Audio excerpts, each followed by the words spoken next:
Isang mapagpalang araw po sa inyo mga kaibigan at muli, welcome po sa aming channel kung saan ang bawat kwento ay isang paglalakbay ng puso.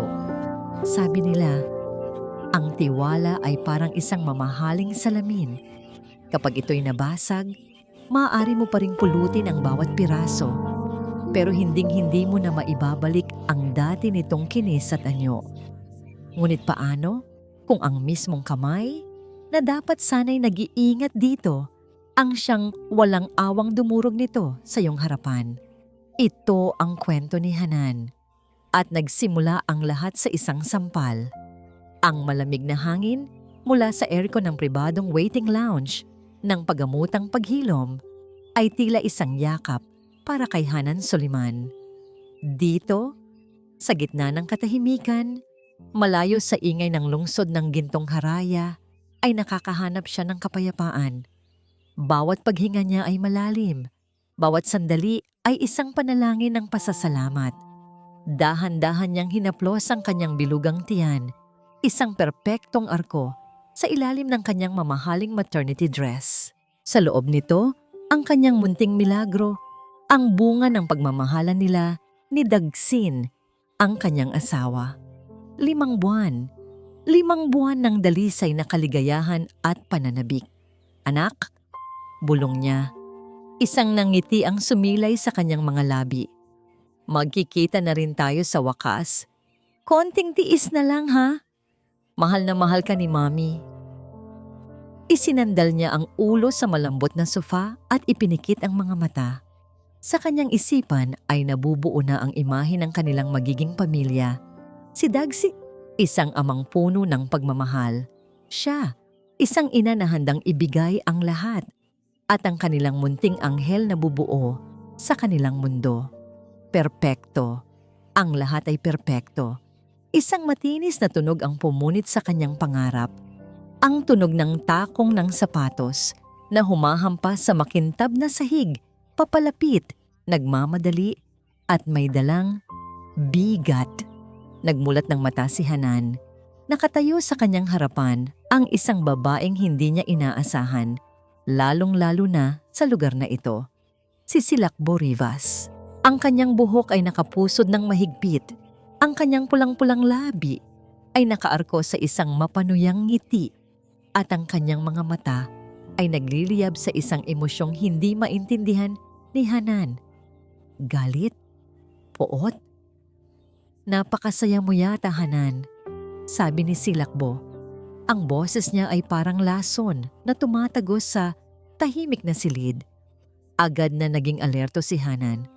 Automatiko niyang niyakap ang kanyang tiyan, isang kilos ng proteksyon. Silakbo, anong ginagawa mo rito? Bakit? Para lang ba sa'yo ang ospital na ito? Humakbang pa ito papalapit. Nandito rin ako para sa check-up ko.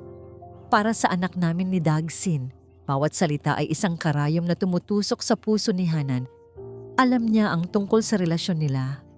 Sinabi sa kanya ni Dagsin.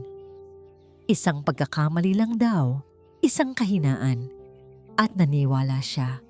Pinili niyang maniwala. Wala tayong dapat pag-usapan, Silakbo. Mahinahon, ngunit mariing sabi ni Hanan. Sinusubukang kontrolin ang panginginig ng kanyang boses. Tumawa si Silakbo, isang tawang walang kagalakan. Wala? Sigurado ka? Tingnan mo nga ang sarili mo. Nagpapakasaya ka sa yaman ng mga Soliman habang kami ng anak ko. Nagtitiis? Hindi ko alam kung ano ang sinasabi mo. Hindi mo alam? Sigaw ni Silakbo at sa isang iglap, nawala ang lahat ng pagkukunwari. Ang natira na lang ay ang dalisay na puot sa kanyang muka. Huwag kang magmalinis, Hanan. Alam nating pareho na isa ka lang palamuti. Isang premyo na napanalunan ni Dagsin para makuha niya ang gusto niya. Pero ako ang mahal niya. Ako ang nagdadala ng totoong tagapagmana niya. Bago pa man makasagot si Hanan, ang kamay ni Silakbo ay mabilis na lumipad sa ere. Pak! Ang tunog ng sampal ay umalingaw-ngaw sa buong silid. mas malakas kaysa sa anumang sigaw. Naramdaman ni Hanan ang matinding hapdi sa kanyang pisngi. Ang kanyang ulo ay tumagilid sa lakas ng pagtama.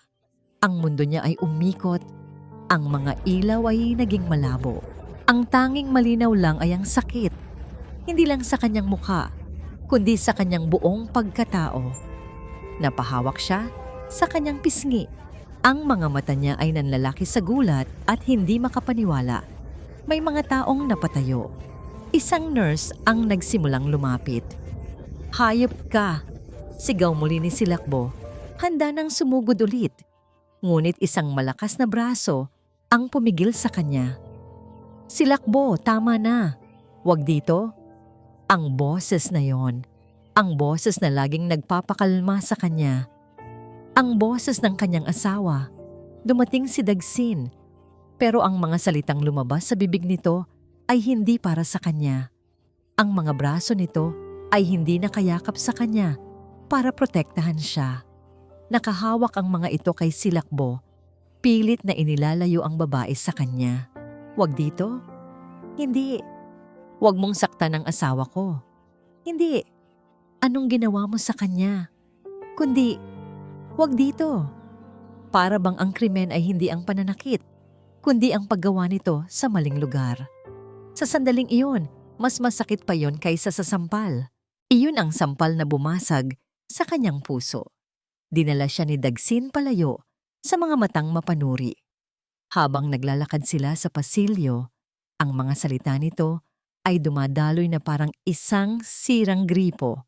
Mga paumanhin, mga paliwanag, mga sumpa kay Silakbo. "Baliw ang babaeng yon, Hanan. Mahal, pasensya ka na. Obsessed lang siya sa akin. Hindi ko alam na susundan niya ako rito." Tumango lang si Hanan. Hindi na magawang magsalita. Masyadong abala ang kanyang isip sa pag-replay ng dalawang salitang yon. "Wag dito." Itinuloy pa rin ang kanyang check-up. Habang nasa loob ng malamig na kwarto, habang naririnig niya ang malakas na tibok ng puso ng kanyang anak sa monitor, ay nakahinga siya ng maluwag. Ligtas ang anak niya. Iyon ang mahalaga. Pero ang kaligtasan ng kanyang puso, ng kanyang tiwala, iyon ay ibang usapan. Sa biyahe pa uwi, ang katahimikan sa loob ng kanilang sasakyan ay nakakabingi. Patuloy sa pagsasalita si Dagsin. Pero para kay Hanan, ang kanyang boses ay isa na lamang malayong ugong. Ang tanging naririnig niya ay ang paulit-ulit na tanong sa kanyang isipan. Kung hindi sila nahuli sa ospital, kung walang ibang nakakita, hahayaan ba niyang saktan ako? Iyon ang tanong na nagpabago sa lahat. Samantala, sa isang madilim na silid, sa pinaka-secure na bahagi ng pagamutang paghilom, isang tao ang hindi nagsasalita. Si Don Kalinga Soliman ay nakaupo nang tuwid sa harap ng isang pader ng mga monitor. Ang kanyang mukha ay walang emosyon, parang isang maskarang gawa sa bato. Ngunit ang kanyang mga mata ay matalim, nakatutok sa iisang screen. Paulit-ulit na pinapanood ng security chief ang video, ang pagdating ni Silakbo, ang pag-uusap, at ang sampal. Isang malinaw, brutal, at hindi mapagkakailangang imahe ng kanyang nag-iisang anak, ang kanyang buntis na anak, na sinasaktan. Sa bawat replay, ang mga ugat sa leeg ni Don Kalinga ay tila mas lalong tumitigas. Ang kanyang mga kamay na nakapatong sa kanyang mga tuhod ay nakakuyom ng napakahigpit na namumuti na ang mga ito. Hindi siya kumukurap. I-save ang lahat ng anggulo. I-secure ang original file. Walang sino man ang pwedeng humawak nito maliban sa akin. Utos niya, ang kanyang boses ay mahinahon ngunit may bigat na kayang magpayanig ng isang buong imperyo. "Yes, Don Kalinga," mabilis na sagot ng security chief. Tumayo si Don Kalinga. Inayos niya ang kanyang mamahaling suit, isang kilos na automatiko, ngunit puno ng layunin. Kinuha niya ang kanyang telepono. Sa isang pindot, tinawagan niya ang kanyang personal na abogado. Nang may sumagot sa kabilang linya, ang kanyang boses ay malamig na parang yelo. Ihanda ang mga abogado, Walang makakatakas dito. Ang katahimikan sa loob ng sasakyan ay mas mabigat pa kaysa sa trapiko ng lungsod ng gintong haraya. Bawat segundo ay parang isang oras para kay Dagsin Banal. Pasulyap-sulyap siya sa kanyang asawa, si Hanan, na nakatingin lang sa labas ng bintana. Ang pamumula sa pisngi nito ay isang permanenteng paalala ng kapalarang muntik ng sumira sa lahat. Peste ka, Silakbo. Ano bang pumasok sa isip mo? Sa lahat ng lugar, doon pa talaga. Sa isip ni Dagsin, ang lahat ay isang masalimuot na kalkulasyon. Kailangan niyang ayusin ito. Kailangan niyang ibalik ang lahat sa dati. Ang perpektong buhay, ang tiwala ni Hanan, at higit sa lahat, ang access sa yaman ng mga Soliman. Bigla niyang itinigil ang sasakyan sa gilid ng isang tahimik na kalsada. Hinawakan niya ang kamay ni Hanan. Malamig ito. Mahal. Panimula niya. Ang boses ay maingat na tinimpla para maging puno ng pagsisisi. Tingnan mo ako, please. Dahan-dahang lumingon si Hanan. Ang mga mata nito ay walang emosyon na mas lalong nagpakaba kay Dagsin. Mas madaling harapin ang galit kaysa sa ganitong kawalan. Lumuhod siya sa sahig ng sasakyan sa abot ng kanyang makakaya. Patawarin mo ako, Hanan. Wala akong kwentang asawa. Hinding-hindi ko dapat hinayaang mangyari iyon. Isang malaking pagkakamali ang lahat. Matagal na kaming tapos ni Silakbo, pero hindi niya ako tinitigilan. Obsessed siya, Hanan. Baliw siya. Bawat salita ay isang pinag-aralang kasinungalingan. Isang haligi na itinatayo niya para pagtaguan ang nabubulok na katotohanan. Hindi sumagot si Hanan. Tinitigan lang siya nito. Sa isang saglit, inakala ni Dagsin na nakikita nito ang lahat. Ang mga plano, ang pagnanakaw, ang kataksilan na higit pa sa pisikal. Ngunit pagkatapos ay tumangulang ito ng marahan. Isang maliit na tango, pero para kay Dagsin, iyon ay sapat na. Isang bitak sa pader kung saan maaari siyang muling pumasok. Pagdating nila sa mansyon ng mga Soliman, ang pakiramdam ay parang pagpasok sa isang libingan. Ang hangin ay mabigat. At sa dulo ng grand staircase, naghihintay ang leon, si Don Kalinga Soliman. Sa opisina ko, ngayon din, sabi ng Don. Ang boses ay kalmado ngunit may talim. Walang kumusta o anong nangyari. Isang utos. Sa loob ng opisina, na amoy mamahaling tabako at kapangyarihan, pakiramdam ni Dagsin ay para siyang isang insektong sinusuri sa ilalim ng mikroskopyo. Umupo si Don Kalinga sa likod ng kanyang malaking mesa at pinagkrus ang mga daliri. Ang mga mata nito ay hindi humuhusga. Ang mga ito ay tumitimbang. Nasaan ka noong nangyari yon? Tanong ng Don. Papunta na po ako sa kanya, Don Kalinga. Mabilis na sagot ni Dagsin. Inuulit ang script na binuo niya sa kanyang isip. Sinabi niyang may kailangan lang siyang bilhin sa malapit. Hindi ko po alam na nandoon din pala ang babaeng yon. Hindi mo alam? Hindi po. Kung alam ko lang po, hinding-hindi ko hahayaang mapag-isa si Hanan. Pinagmasdan siya ni Don Kalinga, isang mahabang sandali ng katahimikan na sumubok sa bawat himaymay ng pagkatao ni Dagsin. Pakiramdam niya ay hinuhubaran siya, na ang bawat kasinungalingan niya ay nakikita ng matandang lalaki. Ang tingin nito ay parang X-ray na tumatagos hanggang sa kanyang kaluluwa. Alagaan mo ang anak ko, Dagsin, sabi na lang ng Don. Siguraduhin mong hindi na mauulit ito dahil sa susunod na may mangyaring masama sa kanya. Baka hindi mo na ako makilala. Hindi iyon isang babala. Iyon ay isang pangako. Mabilis na umalis si Dagsin sa opisina. Pakiramdam niya ay nakatakas siya sa bitayan. Ngunit alam niyang hindi pa siya ligtas. Kailangan niyang kausapin si Silakbo. Nang gabing iyon, habang si Hanan ay mahimbing na natutulog o nagkukunwaring tulog, dahan-dahan siyang lumabas papunta sa hardin. Nagtago siya sa lilim ng isang malaking puno ng akasya at tinawagan ang numero ni Silakbo. Sinagot nito sa unang ring pa lang. Anong pumasok sa isip mo kanina? Pabulong ngunit mariing sigaw ni Dagsin. Alam mo ba kung gaano kapeligroso ang ginawa mo? Muntik mo nang sirain ang lahat. Ako pa talaga ang sinisisi mo? Sagot ni Silakbo sa kabilang linya. Ang boses ay puno ng galit. Nakita mo ba kung paano siya ngumiti? Para bang pag-aari niya ang buong mundo. Habang ako, nagtatago. Ayoko na Dagsin. Gusto ko nang makuha ang para sa atin. Malapit na. Konting tiis na lang. Pero sa ginawa mo, naghinala na ang matanda. Minamanmanan na niya ang bawat kilos ko. Wala akong pakialam sa matandang yon. Ang mahalaga ay ang pera. Ang pera na kukunin natin para makapagsimula na tayo. Napahila mo si Dagsin sa kanyang mukha. Ang pawis ay nagsisimulang mamuo sa kanyang noo sa kabila ng malamig na gabi. Makinig ka, Silakbo. Itigil mo na to. Hayaan mong ako ang gumawa ng paraan. Huwag ka nang magpapakita o gagawa ng kahit anong eskandalo. Maliwanag? Hindi ito sumagot agad. Isang nakakabinging katahimikan. Pagkatapos ay nagsalita itong muli.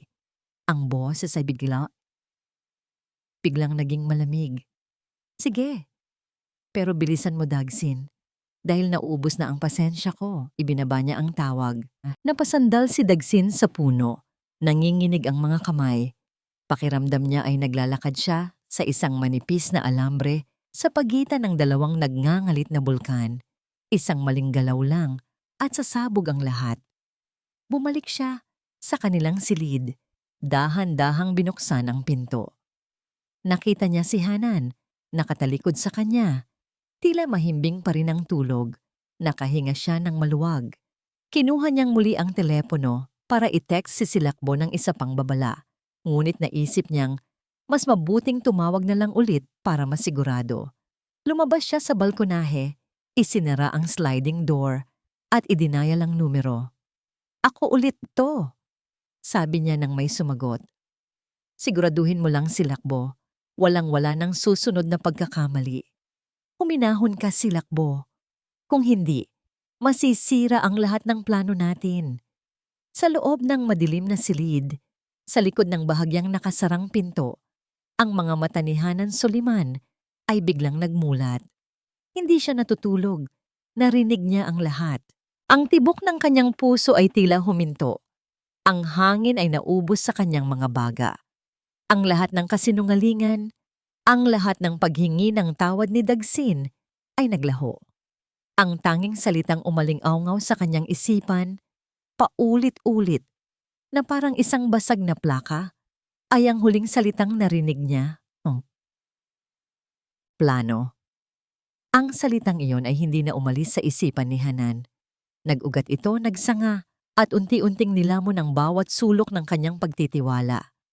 Ang dating paraisong itinayo niya sa kanyang puso para sa kanilang pamilya ay gumuho sa isang iglap. At ngayon, nakatayo siya sa gitna ng mga guho. Hawak ang nag-iisang salitang iyon. Nang bumalik si Dagsin sa silid mula sa balkonahe, ipinikit niya muli ang kanyang mga mata at pinakiramdaman ang paghiga nito sa kama. Naramdaman niya ang paggalaw ng hangin nang kumutan siya nito, ang paghalik nito sa kanyang buhok. Dati, ang mga kilos na ito ay nagbibigay sa kanya ng kapanatagan. Ngayon, ang mga ito ay parang balatkayo ng isang halimaw. Hinintay niyang bumigat ang paghinga nito. Isang senyales na tulog na ito. Dahan-dahan, sa paraang halos hindi gumagalaw, ay inabot niya ang cellphone ni Dagsin sa bedside table. Nanginig ang kanyang mga kamay. Bawat segundo ay isang panganib. Binuksan niya ito. Walang password. Ganoon kalaki ang tiwala ni Dagsin na hawak niya si Hanan sa kanyang mga palad. Ngunit ang nakita niya ay isang malinis na slate. Ang call log, blanco. Ang mga mensahe wala. Kahit ang trash folder ay nilinis. Para bang isang multo ang gumamit ng telepono. Isang malamig na kaba ang gumapang sa kanyang likuran. Hindi ito gawa ng isang inosenteng tao. Ito ay gawa ng isang taong sanay na magtago. Isang taong may itinatagong napakalaki. Ibinalik niya ang telepono nang may matinding pag-iingat. Hindi na siya umiiyak. Ang lungkot ay napalitan ng isang malamig at matigas na determinasyon. Kung hindi niya mahahanap ang sagot dito, hahanapin niya ito sa ibang paraan. Kinabukasan, habang si Dagsin ay nasa trabaho o kung saan man talaga ito nagpupunta, ginawa ni Hanan ang isang bagay na hindi niya inaakalang gagawin niya kailanman. Tinawagan niya ang pinakapinagkakatiwalaang tauhan ng kanyang ama, si Mang Leo, ang hepe ng kanilang family security. Mang Leo, sabi niya, ang boses ay mahina, ngunit matatag. May kailangan ako, isang tao na mahusay at diskreto. Nagkita sila sa isang maliit at halos walang taong coffee shop sa isang sulok ng lungsod. Ang lalaking ipinakilala sa kanya ni Mang Leo ay isang dating pulis. Mukhang simple, ngunit may mga matang nakakabasa ng higit pa sa sinasabi. Anong maipaglilingkod ko sa inyo, ma'am? Tanong ng pribadong investigador. Inilapag ni Hanan sa mesa ang isang litrato, ang wedding picture nila ni Dagsin. Ang nakangiting mukha nila ay isang malupit na paalala ng kasinungalingan. Gusto kong malaman ang lahat, sabi ni Hanan. Bawat galaw, bawat tawag, bawat transaksyon sa bangko, lahat ng konektado sa kanya. At sa babaeng nagngangalang si Lakbo Rivas. Ang investigador ay tumangulang, kinuha ang litrato at umalis. Naiwan si Hanan na nakatitig sa kanyang tasang lumalamig na. Ito na yon, wala nang atrasan. Sa mga sumunod na araw, si Hanan ay naging isang ganap na aktres sa sarili niyang pamamahay. Ngumingiti siya kapag kailangan. Niyayakap niya si Dagsin. Pinakikinggan niya ang mga kwento nito tungkol sa trabaho. Ngunit sa likod ng kanyang mga mata, ang kanyang isipan ay nagtatrabaho. Pinagdudugtong-dugtong ang bawat detalye. Isang gabi, habang naghahapunan, sinubukan niyang maghagis ng isang maliit na bato. Nakita ko pala ang credit card statement kanina. Mahal, sabi niya sa kaswal na paraan. May malaki kang withdrawal. Isang consultancy fee daw para sa isang bagong proyekto. Nakita niya ang halos hindi mahahalata na pag-igting sa mga balikat ni Dagsin bago itong ngumiti ng malapad. Ah, yun ba? Oo, mahal. Isang malaking real estate project. Confidential pa kaya hindi ko muna naikwento sa'yo. Surprise sana. Ang galing niyang magsinungaling. Napakakinis. Napakakumbinsido. Talaga, nakaka-excite naman yan, sabi lang ni Hanan, habang sa loob-loob niya ay may sumisigaw. Huwag mo nang masyadong isipin yon, sabi pa ni Dagsin, hinahawakan ang kanyang kamay. Baka dala lang yan ng stress. Mahal, mag-relax ka lang. Ako ang bahala sa lahat. Ako ang bahala sa lahat. Ang mga salitang dati nagpapakalma sa kanya ay ngayon, parang isang banta. Makalipas ang isang linggo, habang nasa nursery siya, inaayos ang mga damit ng kanyang magiging anak. Tumunog ang kanyang telepono. Isang encrypted na mensahe mula sa investigador. Package delivered. Check your secure email. Nanginginig ang mga kamay niya habang binubuksan ang kanyang laptop. May isang attachment, isang PDF file. Nang buksan niya ito, ang kanyang paghinga ay tila naputol. Nasa screen sa harap niya ang isang bank statement. Hindi mula sa isang lokal na bangko, kundi sa isang maliit at pribadong bangko sa Switzerland. May isang account number na hindi pamilyar. At sa ilalim nito, ang mga pangalan ng account holders.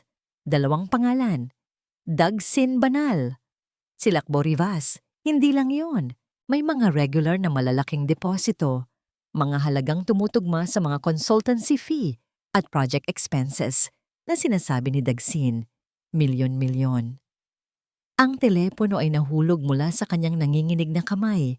Lumikha ng isang malakas na kalabog sa tahimik na silid. Hindi ito simpleng affair. Hindi ito simpleng pagkakamali. Ito ay isang plano, isang masalimuot, pinag-isipan at malupit na plano para nakawan hindi lang ang kanyang puso, kundi ang kanyang buong pamilya. Ang opisina ni Don Kalinga Soliman ay hindi isang ordinaryong silid. Ito ay isang himala sa arkitektura at kapangyarihan. Ang mga pader ay nababalutan ng mga librong mas matanda pa sa kanya. Ang hangin ay may amoy ng lumang libro, katad, at hindi natitinag na awtoridad. Mula sa kanyang bintana, tanaw niya ang buong lungsod ng gintong haraya. Isang imperyong itinayo niya mula sa pawis at dugo.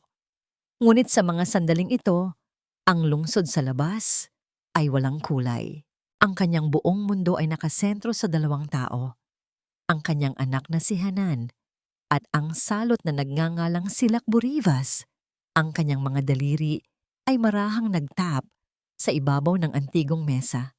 Isang ritmo ng kinikimkim na bagsik. Sa ibabaw ng mesa ay nakakalat ang mga paunang ulat mula sa kanyang mga tauhan. Mga litrato ni Silakbo kasama si Dagsin. Mga reports sa pananalapi, mga detalye ng insidente sa ospital. Para sa kanya, hindi ito isang simpleng away pamilya. Ito ay isang pag-atake sa kanyang imperyo, isang paghamak sa pangalan ng mga Soliman. At ang paghamak ay isang bagay na hinding-hindi niya pinalalampas. Tumunog ang kanyang pribadong linya. Tanging iilang tao lamang ang may numero nito. Itinaas niya ang handset. "Magsalita ka, Don Kalinga," sabi ng boses sa kabilang linya. Ang kanyang pinuno ng investigasyon. "May nakuha na kami. Isang bagay na malaki." Hindi sumagot si Don Kalinga. Naghintay siya. Ang pangalang Rivas ay sa kinakasama ng kanyang ina. Pero ang tunay niyang apelyido sa birth certificate ay Almario. Sa isang iglap, ang marahang pagtap ng mga daliri ng Don ay huminto. Ang buong silid ay tila na puno ng isang biglaang katahimikan. Almario, isang halos hindi mahahalata na pag-igting sa kanyang panga. Iyon lang.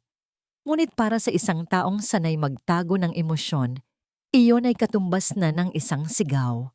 Biglang bumalik sa kanyang alaala ang isang gabi, mahigit 30 taon na ang nakalipas.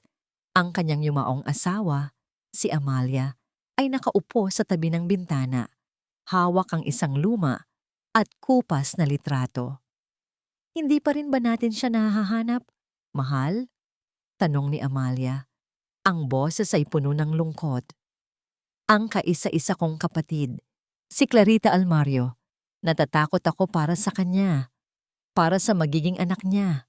Iyon ang huling pagkakataong narinig niyang binanggit ang pangalang yon. Pagkatapos ng ilang taon, sumuko na rin si Amalia sa pag-asang mahahanap pa ang kapatid na tumakas kasama ang isang lalaking hindi katanggap-tanggap sa kanilang pamilya noon. Isang pangakong hindi niya natupad para sa kanyang asawa. "Don Kalinga, nariyan pa po ba kayo?" tanong ng boses sa telepono. "Ipadala mo sa akin ang lahat ng detalye. Ngayon din?" utos niya. Ang boses ay mas malamig at mas matigas kaysa dati. Ibinaba niya ang telepono. Napapikit siya ng mariin. Ang lahat ay biglang nagkaroon ng ibang kahulugan. Hindi ito simpleng panggugulo ng isang kabit. Hindi ito simpleng pagnanasa sa pera. Ito ay paghihiganti. Isang puot na nag-ugat mula sa nakaraan na ngayon ay bumabalik para sirain ang kanyang kasalukuyan. Ang babaeng sumampal sa kanyang anak ay dugo ng kanyang asawa. Pamangkin ni Amalia. Pinsan ng kanyang Hanan. Isang katotohanang kasuklam-suklam.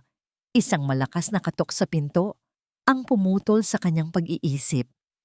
Bumukas ito at pumasok si Hanan.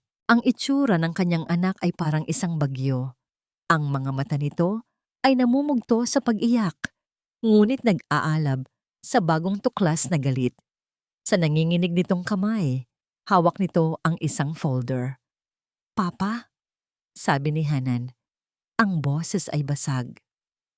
"Si Dagsin, niloloko niya tayong lahat." Inilapag niya ang folder sa mesa.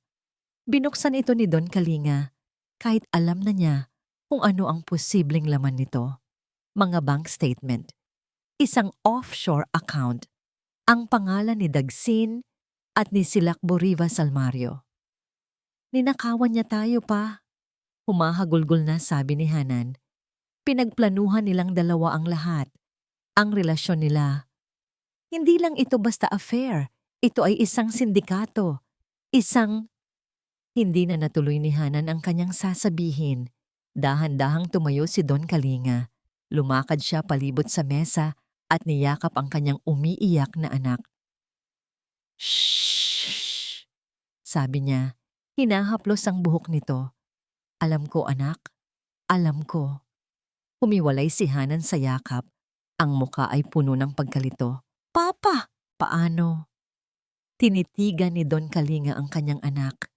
Ang mga mata ay puno ng sakit at bigat na hindi pa nito kayang unawain. Ang pera, ang pagnanakaw, ang mga yon ay problema? Oo, pero mga problemang kayang ayusin ng kanyang kapangyarihan. Ngunit ang katotohanang hawak niya ngayon, ito ay isang lason na kayang sirain ang mismong pundasyon ng kanilang pamilya. Hinawakan niya ang pisngi ni Hanan. "Anak, may mas malala pa riyan," sabi niya. Ang kanyang boses ay mabigat at puno ng pait. "Ang pera ay kaya nating bawiin." Nagbuntong hininga siya. Inihahanda ang sarili sa sakit na idudulot ng kanyang mga susunod na salita. Ang buong pangalan niya ay Silakbo Rivas Almario. Ang ina niya ay kapatid ng mama mo. Ang mga salita ni Don Kalinga ay parang isang malakas na lindol na yumanig sa pundasyon ng pagkatao ni Hanan. Ang sahig sa ilalim ng kanyang mga paa ay tila nawala. Ang mga mamahaling muebles sa opisina ng kanyang ama ay nagsimulang umikot. Ang boses nito ay naging isang malayong ugong. "Kapatid ng mama mo." Ang babaeng dumura sa kanyang pagkatao. Ang babaeng walang habas na dumampi ng kamay sa kanyang mukha ay dugo ng kanyang dugo. Laman ng kanyang laman. "Hindi," bulong ni Hanan, na pailing-iling, na para bang ang pagtanggi ay kayang baguhin ang katotohanan. "Hindi maaari, Papa." "Paanong..." Hinawakan siya ng kanyang ama sa magkabilang balikat. Pinipigilan siyang matumba. Pinaupo siya nito sa isang silyang katad at inabutan ng isang basong tubig. "Ito ang kwentong hinding-hindi inais ikwento ng mama mo dahil sa sakit na dulot nito," panimula ni Don Kalinga. Ang boses niya ay mabigat sa pagsisisi. Ang kapatid niyang si Clarita ay ang kanyang anino, ang kanyang kakambal sa puso. Ngunit umibig si Clarita sa isang lalaking tutol ang buong pamilya natin. Isang sugarol, isang taong walang pangarap. Itinakwil siya ng lolo mo. At sa kabila ng pagmamakaawa ng mama mo, itinanan siya ng lalaking iyon at hindi na muling nagpakita. Pinakinggan ni Hanan ang bawat salita. Ang kanyang isip ay sinusubukang buuin ang isang larawang hindi niya kailanman nakita. Ang kanyang ina, bata pa at puno ng pag-asa, na nawalan ng kapatid. Ang sakit na yon ay tila biglang naging sarili niyang sakit. Sinubukan naming hanapin siya sa loob ng maraming taon. Pagpapatuloy ni Don Kalinga, ang tingin ay nawala sa malayo. Pero para silang bulang naglaho. At pagkatapos ay isinilang ka at ibinuhos ng mama mo ang lahat ng kanyang pagmamahal sa'yo. Ngunit alam ko, sa puso niya, hinding-hindi na wala ang lungkot. Naiintindihan na ni Hanan ngayon. Ang galit ni Silakbo ay hindi lang galit ng isang kabit. Ito ay isang galit na minana, isang puot na isinalin mula sa isang henerasyon ng paghihirap, ng pag-abandona, ng inggit. Kaya pala, bulong ni Hanan, kaya pala ganoon na lang ang galit niya sa akin. Dahil sa tingin niya, inagaw ko, inagaw ng pamilya natin. Ang buhay na dapat ay sa kanya. Sa isang iglap, ang kanyang matinding galit kay Silakbo ay nahaluan ng isang emosyong hindi niya inaasahan. Awa. Awa para sa isang sanggol na isinilang sa gitna ng kapaitan. Ngunit ang awang iyon ay mabilis na nilamon ng isang bagong alon ng katotohanan. Ang babaeng ito, ang kanyang pinsan, ay nakipagsabwatan sa kanyang asawa para sirain siya. Ang dugo ay hindi laging mas matimbang kaysa sa kataksilan. Samantala, sa isang maliit at marangyang condominium unit sa kabilang bahagi ng lungsod, ang mundo ni na Dagsin at Silakbo ay bumabaliktad. "Tanga ka ba, Dagsin?" Sigaw ni Silakbo. Ibinabato ang isang baso sa pader. "Nahuli na nila tayo. Ang offshore account. Ang lahat ng plano natin sira na."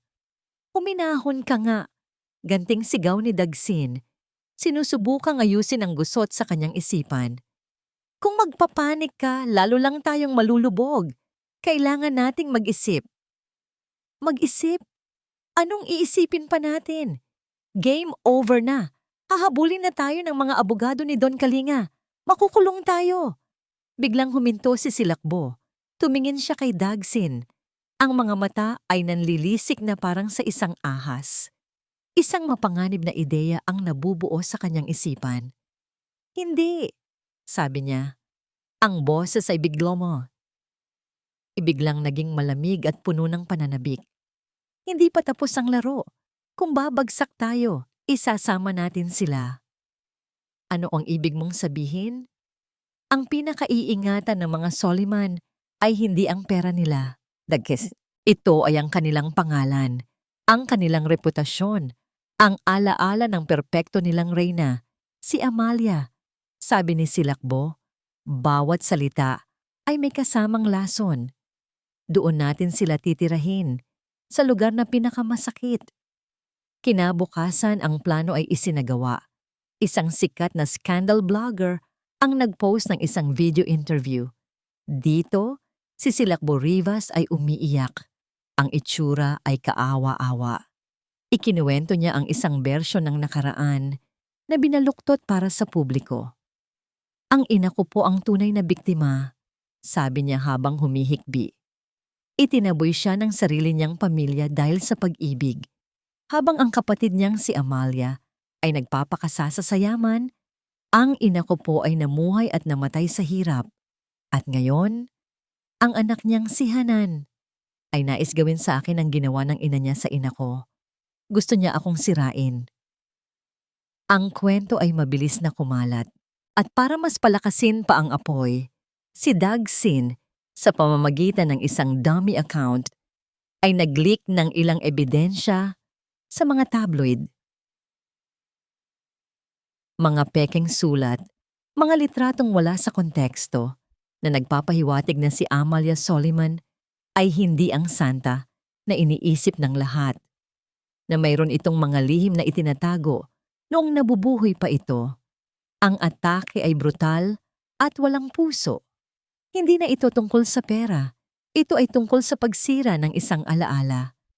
Para kay Hanan, ito na ang pinakamasakit sa lahat. Ang paninira sa kanyang asawa ay isa. Ang pagnanakaw ay isa pa. Ngunit ang paglapastangan sa pangalan ng kanyang yumaong ina, iyon ay isang kasalanang walang kapatawaran. Gabi-gabi, binabasa niya ang mga komento online.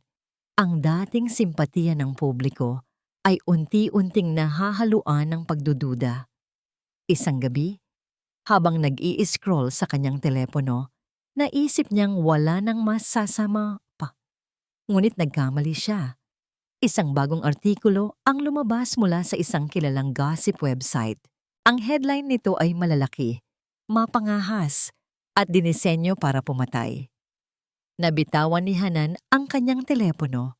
Ang artikulo ay may isang tanong na sumira sa natitirang lakas sa kanyang katawan. Di ay nga ba anak ni Don Kalinga si Hanan Soliman? Ang bawat letra sa headline ay parang salaming bumabaon sa kanyang balat. Di nga ba anak ni Don Kalinga si Hanan Soliman? Hindi na ito isang tanong. Ito ay isang hatol, isang sentensya ng kahihiyan na ipinapataw hindi lang sa kanya, kundi sa pinakamamahal niyang ina. Nabitawan ni Hanan ang telepono. Gumawa ito ng malakas na kalabog sa sahig na gawa sa nara, ngunit hindi niya ito narinig. Ang tanging naririnig niya ay ang ugong sa kanyang tainga, isang tunog ng pagguho ng mundo. Napaluhod siya, ang mga kamay ay nanginginig. Ang hininga niya ay paputol-putol. Ang hangin sa loob ng malawak na mansyon ay biglang naging napakakapal. Halos hindi niya mahinga. Sa isang iglap, hindi na siya si Hanan Soliman, ang tagapagmana ng isang imperyo. Siya ay isang batang babaeng nawawala, hinuhubaran ng pagkatao sa harap ng milyon-milyong estranghero. Sinubukan niyang tumayo, ngunit ang kanyang mga tuhod ay parang gulaman. Gumapang siya, hindi alintana ang mamahaling seda ng kanyang damit na kumakaskas sa sahig. Gumapang siya palayo sa teleponong yon, palayo sa lason na kumakalat mula sa screen nito. Ang mga sumunod na araw ay isang malabong panaginip. Nagkulong siya sa kanyang silid. Hindi siya kumakain. Hindi siya nagsasalita. Ang tanging ginagawa niya ay umupo sa dilim, nakatitig sa kawalan. Ang dating malambot at puno ng pag-asang arko ng kanyang tiyan ay ngayon parang isang mabigat na paalala ng kanyang kahinaan. Paano niya poprotektahan ang isang buhay kung hindi man lang niya kayang protektahan ang alaala ng sarili niyang ina? Isang gabi, hindi na niya natiis. Dahan-dahan siyang naglakad palabas ng silid, patungo sa Grand Hall kung saan nakasabit ang isang malaking oil painting ng kanyang ina. Si Amalia Soliman, sa kanyang kabataan, ay nakangiti sa canvas. Isang nangiting puno ng buhay, ng kabutihan. Isang nangiting na ngayon ay binabahiran ng putik ng buong mundo. Mama, humikbi si Hanan. Ang kamay ay marahang dumampi sa malamig na canvas. Patawarin mo ako, ma. Ang duwag-duwag ko. Hinahayaan kong sirain kanila. Patawarin mo ako. Niyakap niya ang sarili. Ang katawan ay nanginginig sa bawat hagulgol. Ayoko na, ma. Suko na ako. Ibibigay ko na lang sa kanila ang lahat. Ang pera. Ang lahat. Itigil lang nila. Pakiusap. Itigil na nila. Itigil ang ano, Hanan? Ang paglaban? Isang boses ang bumasag sa kanyang pag-iisa. Boses ng kanyang ama. Nakatayo si Don Kalinga sa paanan ng hagdan. Ang mukha ay nakukulapulan ng lungkot at galit. Papa, pakiusap. Pagmamakaawa ni Hanan, ang mga luha ay muling bumuhos. Iatras na natin ang kaso. Huwag na nating ituloy. Ito na lang ang paraan para tigilan na nila ang paninira kay Mama. At hayaan silang manalo? Mariing sabi ni Don Kalinga, lumalakad palapit sa kanya. Hayaan ang mga sinungaling na yurakan ang pangalan ng ina mo? Hindi. Hindi habang nabubuhay ako. Pero nasasaktan na ako, Papa. Nasasaktan na tayo. Sigaw ni Hanan. Ang boses ay puno ng desperasyon. Hindi niyo ba nakikita? Ito ang gusto nila. Ang makita tayong nagdurusa. At habang lumalaban tayo, lalo lang silang nagtatagumpay. Hindi ito ang itinuro sa'yo ng ina mo. Tumaas ang boses ng Don. Isang bihirang pagkakataon. Ang ina mo ay isang mandirigma. Hinarap niya ang lahat ng pagsubok ng may dignidad. At ngayon, susukuan mo na lang ang alaala niya dahil sa paninira ng mga duwag? Wala na akong dignidad na natitira. Ang sigaw ni Hanan ay umaling-awngaw sa buong mansyon. Isang sigaw na puno ng sakit at pagod. Napahawak siya sa kanyang dibdib. Ang paghinga ay muling bumigat. Wala na. Pagod na ako. Bigla, isang matinding kirot ang kanyang naramdaman. Isang tila pagpilipit sa kanyang sinapupunan, mas matindi kaysa sa anumang sakit na naramdaman niya noon. Napasigaw siya, hindi dahil sa emosyon, kundi dahil sa pisikal na sakit. Aaray. Napayuko siya. Ang mga kamay ay mahigpit na nakahawak sa kanyang tiyan. Ang mukha ni Don Kalinga ay biglang nagbago mula sa galit patungo sa purong takot. Hanan? Anak? Anong nangyayari? Sinubukan ni Hanang sumagot, ngunit isa pang alon ng kirot ang tumama sa kanya. Napatingin siya sa kanyang ama, ang mga mata ay nanlalaki sa sindak, at pagkatapos ay naramdaman niya ito. Isang mainit na likido na dumadaloy sa kanyang mga binti. Dahan-dahan siyang tumingin sa ibaba. Ang kanyang puting bestida ay nagkakaroon ng isang mantsa. Isang mantsang mabilis na lumalaki. Isang mantsang kulay pula. Itinaas niya ang kanyang nanginginig na kamay. Basa ito ng dugo. Ang huling nakita niya bago siya lamunin ng dilim ay ang itsura ng takot sa mukha ng kanyang ama. At ang huling narinig niya ay ang sarili nitong sigaw. Isang sigaw na puno ng pangalanan ng kanyang anak. Ang mundo ay naging isang malamig, maputi, at mabahong bangungot. Ang mga tunog ng mga monitor ay nagsisilbing pintig ng puso ng isang mekanikal na halimaw. Ang lamig ay tumagos hanggang sa kanyang buto. Hinanap ni Hanan ang liwanag. Hinanap niya ang init. Ngunit ang tanging nakita niya ay ang kanyang sariling kawalan. Ang pagkilos, ang mga boses ng nurse na nagbubulungan, ang malalim na boses ng kanyang ama na puno ng pag-aalala. Ang lahat ay tila lumulutang sa isang ulap. Ang bata, ligtas po ba ang anak ko? Iyon ang tanging tanong sa kanyang isipan, ang tanging panalangin. Naramdaman niya ang kamay ng kanyang ama na marahang humahaplos sa kanyang buhok. Ligtas siya, anak. Ligtas siya, sabi ni Don Kalinga. Ang boses ay babasag. Pero muntik na tayong mawalan. Ang mga salitang yon ay parang isang matalim na sampal. Muntik na. Muntik na siyang mawalan ng anak dahil sa kanyang kahinaan, dahil sa kanyang pagpiling sumuko. Humigpit ang kapit niya sa kumot. Sa sandaling iyon, sa gitna ng kanyang paghihina, ay naramdaman niya ang isang kakaibang lakas na gumapang sa kanyang kaibuturan. Hindi ito ang lakas na nanggagaling sa kayamanan o kapangyarihan ng kanyang ama. Ito ay ang lakas ng isang ina. Isang matamis na haplos ang naramdaman niya sa kanyang tiyan. Ang kanyang anak, ang munting buhay na ito na kumakapit ng mahigpit, tumatanggi sa dilim. Kung ang anak niya ay handang lumaban, bakit hindi siya? Binuksan ni Hanan ang kanyang mga mata. Sa unang pagkakataon, sa loob ng maraming araw, ang mga ito ay may liwanag, isang apoy na nag-aalab. Papa, sabi niya, ang boses ay mahina, ngunit matatag. Gagawin natin. Ilalabas natin ang lahat ng katotohanan. Tiningnan siya ni Don Kalinga. Nakita niya ang isang bagay sa mga mata ng kanyang anak na matagal na niyang hindi nakita. Ang apoy ng isang soliman. Anong gusto mong gawin? Tanong ng Don. Handa nang gawin ang anumang naisin ng kanyang anak. Ang video sa ospital, sabi ni Hanan. Bawat salita ay may bigat. Ilalabas natin. Ngayon din.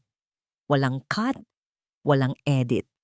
At ipapalabas natin ang mga ebidensya ng pagnanakaw. Nag-aalangan si Don Kalinga. Pero anak, ang mga balita nila, silakbo. Ang paninira sa mama mo. Hindi na yon mahalaga, Papa, mariing putol ni Hanan. Dahil ang pinakamabisang sagot sa kasinungalingan ay ang pinakapait na katotohanan. At sasabihin ko sa kanila, ako mismo. Sa loob lamang ng ilang oras, ang buong lungsod ng Gintong Haraya ay niyanig ng isang digital na lindol. Isang video ang lumabas sa lahat ng social media platform, sa mga news website, sa lahat ng screen.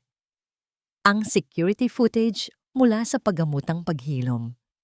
Ang malinaw at hindi mapagkakailang pag-atake ni Silakbo Rivas kay Hanan Soliman. Ang sampal, ang pangungutya. Ngunit hindi lang iyon. May kasama itong isang personal na video message mula kay Hanan. Nakaupo siya sa kanyang hospital bed, payat at maputla. Ngunit ang kanyang mga mata ay matapang at matatag. Hawak niya ang kanyang tiyan, isang kilos na puno ng pagmamahal at pangako. Ako po si Hanan Soliman. Panimula niya, ang boses ay umalingaw-ngaw sa bawat sulok ng mundo. Ang babaeng sinaktan, ang babaeng siniraan, ang babaeng sinubukang agawan ng lahat. Ikinuwento niya ang lahat. Ang kasinungalingan ni Dagsin, ang pagnanakaw, ang tunay na pagkakakilanlan ni Silakbo, hindi bilang isang biktima, kundi bilang isang taong puno ng galit at inggit. At ang pinakamasakit sa lahat, ang paninira sa pangalan ng kanyang ina. Hindi ko po hahayaang mamatay ang alaala ng aking ina na binabahiran ng kasinungalingan. Mariing sabi niya, ang kanyang tinig ay nanginginig sa emosyon, ngunit puno ng katotohanan. Nandito ako hindi para humingi ng awa. Nandito ako para ipagtanggol ang aking pamilya. Ipagtanggol ang katotohanan, ipagtanggol ang buhay na dinadala ko. At pagkatapos, ang huling bomba. At tungkol sa pagbubuntis ni Silakbo Rivas. Gusto ko po kayong tanungin, sa loob ng 5 buwan, nakita niyo na ba siyang magpakita ng kahit anong medical record? Isang ultrasound? Dahil kami po, hindi. Kasabay ng kanyang mensahe, ang Soliman Prime Holdings ay naglabas ng mga detalyadong ebidensya ng malawakang pagnanakaw ni Dagsin at Silakbo. Ang mga bank statement sa Switzerland, ang mga pekeng resibo, ang reaksyon ng publiko ay agad na bumaliktad. Ang dating simpatya kay Silakbo ay naging matinding galit. Ang mga kritisismo kay Hanan ay napalitan ng suporta at paghanga. Ang mga awtoridad ay agad na kumilos. Sa kabilang banda, sa isang malaking suite ng isang 5-star hotel, sina Dagsin at Silakbo ay nakatitig sa monitor. Ang mga muka ay putlang-putla. Hindi ito totoo. Sigaw ni Silakbo. Ibinabato ang remote sa telebisyon. Hindi niya kayang gawin yan. Nahuli na tayo, Silakbo, bulong ni Dagsin. Ang kanyang muka ay basang-basa ng pawis. Tapos na. Isang malakas na katok sa pinto ang pumutol sa kanilang pagkabigla. Pulisya! Buksan niyo ang pinto! Nagkatinginan sina Dagsin at Silakbo. Ang mga mata nila ay puno ng takot. Ang mga plano, ang pera, ang paghihiganti. Ang lahat ay tila bula na naglaho sa isang iglap. Mabilis silang tumayo, kinuha ang mga pasaporte at ilang nakabalot na pera. Dali-dali silang nagtatakbo patungo sa bintana, sinusubukang maghanap ng ibang labasan. Ngunit huli na ang lahat. Ang pintuan ng hotel suite ay nilusaw ng puwersa. Pumasok ang mga pulis, ang mga baril ay nakatutok. Dagsin Banal at Silakbo Rivas, kayo po ay arestado dahil sa kasong pagnanakaw, pandaraya at pag-atake. Mariing sabi ng isang opisyal, may karapatan kayong manahimik. Nakatayo si Silakbo sa gitna ng sala, ang kanyang buhok ay gulo. Ang kanyang muka ay puno ng matinding galit at kawalan ng pag-asa. Nagpupumigla siya, sinusubukang lumaban, ngunit wala na. Ang kanyang laro ay tapos na. Ang mga ilaw sa paliparan ay nakakasilaw, ngunit hindi nito natakpan ang madilim na mukha ni Dagsin Banal at Silakbo Rivas. Nakatali ang kanilang mga kamay, nakababa ang mga tingin, at napapalibutan ng mga pulis at media, na para bang mga kriminal na nahuli sa akto. Ang eksena ng pag-aresto ay napanood ng buong bansa. Isang huling pagtatangka na makatakas na pinigilan ng mahigpit na pagsubaybay ng mga soliman at ng kapangyarihan ng katotohanan. Sa loob ng isang pribadong silid, sa istasyon ng pulisya, isang huling paghaharap ang naganap. Pumasok si Hanan, sinamahan ng kanyang ama at ng kanyang abogado. Ang silid ay puno ng tensyon. Nakaupo si Dagsin at si Lakbo sa magkabilang panig ng isang malamig na mesa. Tinitigan ni Hanan si Dagsin. Ang lalaking minahal niya, pinagtiwalaan niya, pinakasalan niya. Ngayon, ang kanyang muka ay puno ng takot at paghihinayang. Hanan, bulong ni Dagsin. Ang boses ay halos hindi marinig. Patawarin mo ako. Ngunit walang emosyon si Hanan. Walang luha. Wala ring galit. Tiningnan lang niya ito ng may malamig na pag-unawa. Hindi na ako ang babaeng sinaktan ninyo, Dagsin, mariing sabi ni Hanan. Ang kanyang boses ay matatag at malinaw. Hindi na ako ang babaeng nalinlang ninyo. Ang bawat kasinungalingan ninyo ay nagpalaya sa akin. Binalingan niya si Silakbo.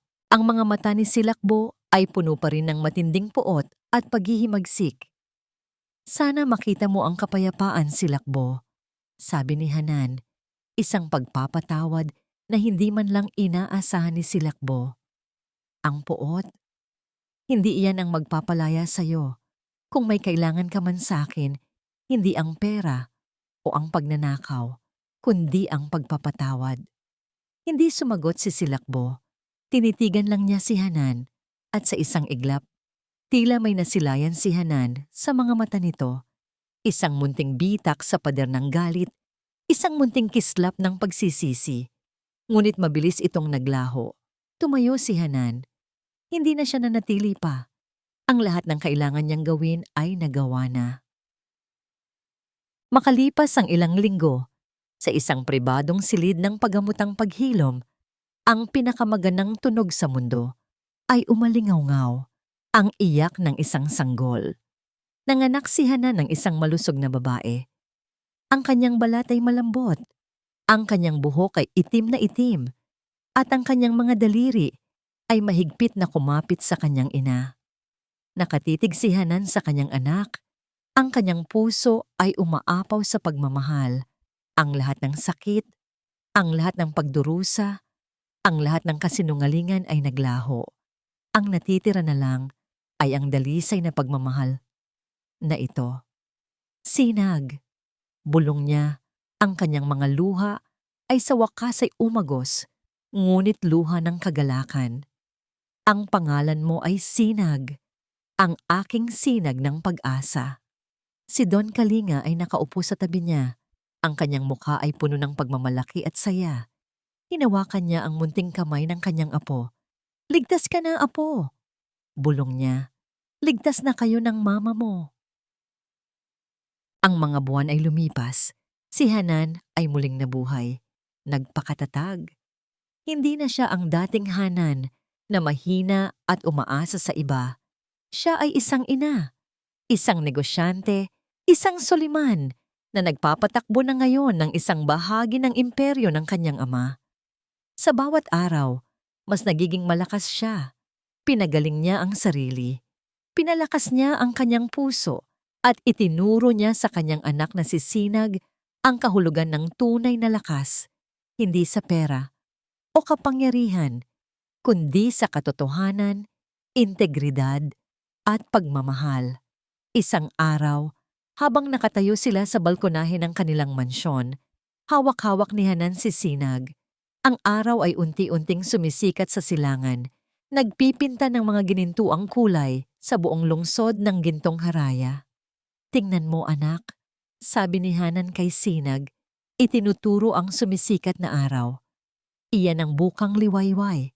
Ang bawat araw ay isang bagong simula. Isang pagkakataon para maging mas matatag, mas matapang, at mas magmahal. Yumakap si Don Kalinga sa kanila. Ang kanyang mga mata ay puno ng pag-asa. 3 henerasyon ng mga Soliman, magkasama, nakatayo sa ilalim ng bagong sikat ng araw. Ang nakaraan ay isang aral, ang kasalukuyan ay isang pagpapala, at ang kinabukasan ay puno ng walang hanggang pag-asa. At dito po nagtatapos ang kwento nila, Hanan Soliman, at ang kanyang anak na si Sinag. Isang paglalakbay na nagturo sa atin na ang tunay na lakas ng isang babae ay hindi nasusukat sa kanyang kayamanan o sa lalaking kasama niya, kundi sa kanyang kakayahang bumangon mula sa pagkakadapa, lumaban para sa katotohanan, at mahalin ng buong puso ang kanyang sarili at ang kanyang pamilya. Ang pagpapatawad ay hindi para sa kanila, kundi para sa ating sarili, upang makalaya tayo sa tanikala ng puot at magpatuloy sa isang bagong bukang liwayway. Taos-puso po akong nagpapasalamat sa inyong walang sawang pagsubaybay sa bawat yugto ng buhay ni Hanan. Ang inyong suporta ang nagbibigay inspirasyon sa amin upang patuloy na magbahagi ng mga kwentong kapupulutan ng aral at pag-asa. Nais ko pong marinig ang inyong saloobin. Ano ang pinakamahalagang aral na nakuha ninyo mula sa kwentong ito? I-comment nyo lang po sa ibaba at basahin natin ang inyong mga pananaw. Kung nagustuhan nyo ang kwentong ito, isang pindot lang po sa like button. Ay share ang video na ito sa inyong mga kaibigan. At syempre, mag-subscribe na rin po kayo sa aming channel para hindi ninyo mapalampas ang aming mga susunod pang kwento ng pag-ibig at buhay. Muli, ako po ang inyong lingkod, nag-iiwan ng isang paalala. Ang bawat puso ay may sariling kwento, at ang bawat kwento ay may aral na naghihintay na matuklasan. Ang pag-asa ay laging nariyan, kahit sa pinakamadilim na sandali, upang magdala ng bagong sinag. Pagpalain po kayo ng Panginoon, kayo at ang inyong buong pamilya. Hanggang sa muli.